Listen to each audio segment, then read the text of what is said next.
We're here with All-Manning Cup captain Xavier Davidson. First of all, congrats on the selection. How did it feel when you saw your name on that bulletin board? Definitely, it was a good feeling, and for all the hard work that I put in this season, it's a good feeling to see it, me being rewarded for that hard work, and I got the chance to train a lot of quality this year, so I'm very proud.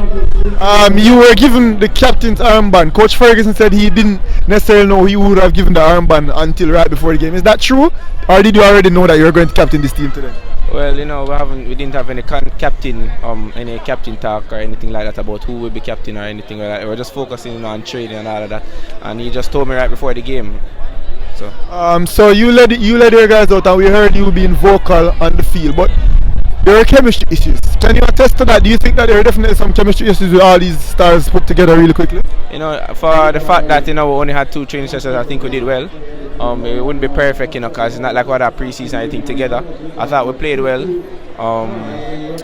I don't think it was really chemistry issues. I think it was just like certain players in certain positions, like not used to that position, but they're all quality, and we played a good game. So.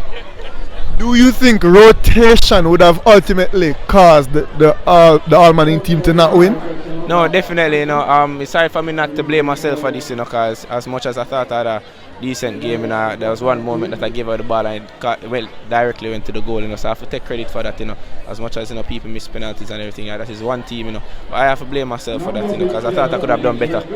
All right, schoolboy football is over. This was just an exhibition game at the end of the day. You guys aren't really affected by it. But what can we expect from Xavier Davis going forward now that you're finished with schoolboy football? Definitely, I want to become a professional footballer. So this is just another setback that I have to get back over and just continue training and just do what I have to do. Because as I said, this football I want to be, and it will always be football. All right, congrats again on the selection, Davis. All right, thank you.